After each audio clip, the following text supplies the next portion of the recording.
Movie के start होते ही हमें चाइना के पहाड़ी इलाके को दिखाया जाता है, जहां पर एक लेडी लिफ्ट के लिए परेशान हो रही है। ऐसा लग रहा है कि उसकी कार खराब हो गई है। तभी एक ट्रक ड्राइवर उसे लिफ्ट देता है, मगर उस लेडी को वो एक सीरियल किलर लगता है। तभी एक आदमी कार लेकर वहां पर आता है, जो दिखने में बहुत ही शरीफ लग रहा था। वो लेडी उसकी कार में बैठ जाती है और वहां से जाने लगती है। तभी लेडी का हाथ पीछे जाता है और उसे एक बॉडी मिलती है और उसे पता चल जाता है कि वो शरीफ दिखने वाला आदमी ही एक सीरियल किलर है, जो अपनी गाड़ी को रोकता है और एक हथियार से उस लेडी को मार देता है। और सीन यहीं पर कट हो जाता है और हमें कुछ दिन आगे का समय दिखाया जाता है, जहां पर एक बस कुछ पैसेंजर को लेकर उसी रोड से जा रही है।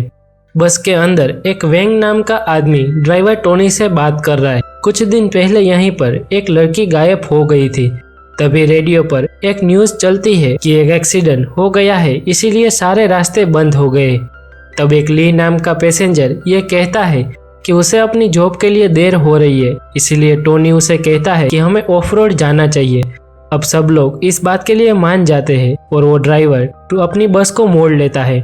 रास्ते में एक सुरंग आती है और टोनी बस को अंदर चलाने लगता है, मगर तभी रास्ते में एक आदमी आ जाता है और टोनी जोर से बस को रोक देता है। सब लोग शॉक हो जाते हैं कि ऐसी अंधेरी सुरंग में ये आदमी क्या कर रहा है। वो बस के अंदर आकर बैठ जाता है। तभी ली को न्यूज़पेपर में उसकी फोटो दिखती है और पता चलता है कि वो एक सीरियल किलर है, मगर वो बस के लोगों को ये बात नहीं बताता और वो बचाव के लिए एक चाकू निकाल लेता है। अब बस फिर से चलने लगती है और 20 मिनट हो जाते हैं, मगर सुरंग खत्म नहीं होती। तभी टोनी कहता है कि कंट्री की सबसे लंबी सुरंग 11 किलोमीटर की है, जिसे पार करने में सिर्फ 10 मिनट ही लगते हैं। अब सब लोग बस को वापस मोड़ लेने का डिसाइड करते हैं और फिर से बस चलते हुए 30 मिनट हो जाती है, मगर सुरंग खत्म नहीं होती। टोनी बस को रोक देता है और सभी लोग नीचे उतरते हैं।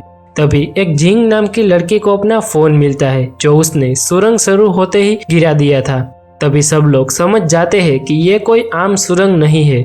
अब ली सबको शांत रहने के लिए कहता है और चलकर किसी को मदद बुलाने जाने का सुझाव देता है, मगर वो सुरंग काफी अजीब है, इसीलिए ली एक रस्सी को साथ में ले जाने का डिसाइड करता है। एक लेडी उसे वूल का गोला देती है और ली के साथ वो सुरंग के बीच में मिला आदमी भी जाता है और वो अपना नाम चियान बताता है। तभी सुरंग में काफी धुआं हो जाता है और बस के लोगों को 2 लोग अपने पास आते हुए दिखते हैं। सभी लोग तैयार हो जाते हैं, मगर वो तो ली और चियान ही थे, यानी कि वो घूमकर वापस वहीं पर आ गए हैं। दिखने में सुरंग बिल्कुल सीधी लग रही थी, मगर ये तो कभी खत्म ना होने वाली सुरंग है। जब चियान रस्सी को खींचता है तो वेंग के हाथ से वो रस्सी छूट जाती है। अब सभी को पता चल जाता है कि यह कोई आम सुरंग नहीं है और वो इस सुरंग में फंस चुके हैं। इसलिए वो सबसे पहले खाना निकालते हैं और आपस में बांट लेते हैं। फिर सभी मर्द आगे जाकर सुरंग का पता लगाने जाते हैं और सारी लेडीज बस में ही रहती है। जब 30 मिनट के बाद जिंग उठती है तो पता चलता है कि बस पर काफी धूल जम गई है, मानो जैसे बस हजारों सालों से यहीं पर खड़ी हो। वो सभी बस के बाहर आती है और तब वहां पर सारे मर्द भी आ चुके थे। जब वो खाने को चेक करते हैं तो वो भी पूरी तरीके से सड़ चुका था, यानी कि सुरंग के अंदर टाइम भी बाहर की दुनिया से ज्यादा है। ली जब बस के अंदर जाता है तो उसे एक नक्शा मिलता है और ली उसे टेबल पर रखकर देखने लगता है। तभी सुरंग की लाइट चली जाती है और सभी लोग टॉर्च को चालू करते हैं। तब ली वहां से गायब हो जाता है और जमीन पर खून के निशान मिलते हैं। सभी उस निशान को फॉलो करते हैं और एक दीवार तक पहुंच जाते हैं, जो काफी खोखली थी। चियान उस दीवार को एक हथियार से तोड़ता है और उसके पीछे एक कमरा मिलता है। सभी लोग उस कमरे के अंदर चले जाते हैं, जहां पर काफी सारे लोगों के फोटोज है और साथ ही इस सुरंग की पूरी डिजाइन भी है। तब सबको पता चलता है कि एक जैसी 6 सुरंगें हैं जो आपस में एक साथ जुड़ी हुई है। उन सभी को सुरंग से बाहर निकलने के लिए 6 सुरंगों को पार करना होगा। सभी लोग उस कमरे में एक और कमरे का दरवाजा खोजने लगते हैं ताकि वो दूसरी सुरंग में जा सके। चियान को एक कैलेंडर मिलता है जिस पर एक ही तारीख होती है। चियान उसे हटाता है तो उसके पीछे एक दरवाजा मिलता है और सभी वहां से चले जाने लगते हैं। सबके जाने के बाद टीवी ऑन होता है, जिसमें एक लेडी को दिखाया जाता है जो एक केव में फंसी हुई है। अब वो सभी दूसरी सुरंग में एंटर हो जाते हैं। जहाँ पर भी वैसे ही बस पड़ी थी, मगर उसका टाइम पूरी तरीके से अलग हो चुका था। टनल एक दूसरे से मिली हुई थी, मगर टाइम बहुत ही अलग है। बस पर भी तार लगाए गए हैं, फिर भी सब लोग बस को चेक करते हैं और उसमें से खाना निकलता है। तभी टोनी को एक सीट पर गन मिलती है और वो मतलबी हो जाता है। वो सबको डराकर सारा खाना ले लेता है। सभी लोगों को काफी भूख लगने लगती है क्योंकि टाइम बहुत ही तेजी से बढ़ रहा था। अब एक सारा नाम की मॉडल बस के अंदर जाकर टोनी से डील करती है कि अगर वो खाना देगा तो वो उसके साथ जो चाहे वो कर सकता है, और टोनी भी इस बात को मान लेता है। ये देखकर वेंग चुपके से एक नूडल्स का पैकेट चुरा लेता है, मगर उसे टोनी पकड़ लेता है और मारने लगता है। जब टोनी पूरी तरीके से वेंग को मारने वाला था तो उसे ही कोई पीछे से मार देता है। तभी वेंग कहता है कि मैंने रास्ता देखा है, जो मैंने नूडल्स के पैकेट को गिराया था तब देखा था। तब वो सभी बस को मूव करते हैं और एक सुरंग मिलती है और वो सभी अंदर जाते हैं और एक रूम में पहुंच जाते हैं जहां पर काफी फोटोज है और साथ ही टीवी में लेडी का वीडियो भी चल रहा है जो धीरे धीरे पानी में डूब रही है। उन सभी को फिर से वहीं पर कैलेंडर मिलता है और उसके पीछे एक और दरवाजा होता है। वो सभी अंदर जाकर तीसरी सुरंग में पहुंच जाते हैं और वहां पर भी बस पड़ी है, मगर उस बस में काफी चूहे और सांप है। वेंग को काफी भूख लगी थी। ये देखकर जिंग उसे एक बिस्किट देती है। तभी वेंग पूरा पैकेट देने को कहता है, मगर जिंग उसे मना करती है। तो वेंग सबको गन से डराता है और सारा खाना ले लेता है।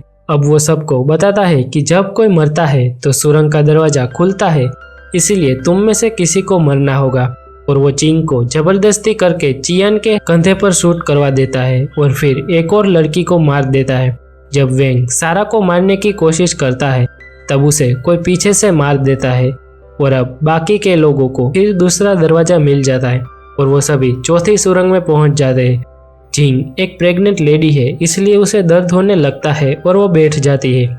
चियान और सारा बस को देखने जाते हैं, तब सारा को इल्यूजन आना स्टार्ट हो जाता है और वो भागने लगती है, जहां पर उसे काफी सारी बॉडीज मिलती है और वहां पर एक मिरर भी था। जब सारा वहां पर बैठती है, पीछे से उसे कोई मार देता है और जिंग भी एक बच्चे को जन्म देती है और वो सभी आगे बढ़ते हैं। तभी चियान आगे बढ़ने के लिए उस बच्चे को मार देता है और फिर उसकी आंख खुलती है तो वो एक और कमरे में उठता है और अब सारा सच बाहर आता है कि मिलिट्री ने एक जेम्स नाम के सीरियल किलर को पकड़ा है, मगर वो कोमा में चला गया था और उसने पहले ही एक लेडी सियारा को एक केव में बंद कर दिया है और उसका लोकेशन जेम्स के अलावा किसी को पता नहीं है।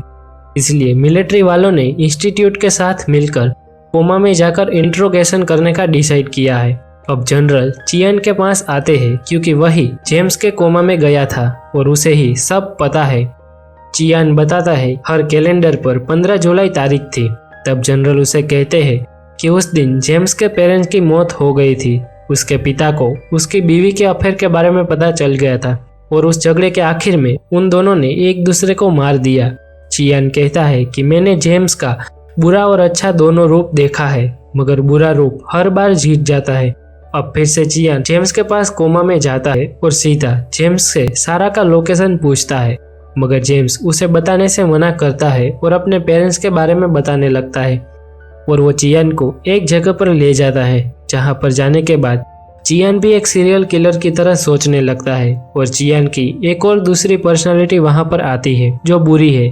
तभी चियान जेम्स को वहां से बाहर भेज देता है और वो अपने आप से ही लड़ता है, मगर बुरी पर्सनालिटी बार बार जीत जाती है। तब चियान सोचता है कि अगर वो अपने बुरे रूप को माफ कर देगा तो ये रूप भी खत्म हो जाएगा और ऐसा ही होता है। इविल चियान वहां से गायब होने लगता है और कमरे में जेम्स जाग जाता है और उस लेडी का लोकेशन बता देता है। फिर पुलिस सारा को बचा लेती है, मगर चियान कभी भी होश में नहीं आता और वो उसी सुरंग में फंस जाता है और यहीं पर इस मूवी का एंड हो जाता है।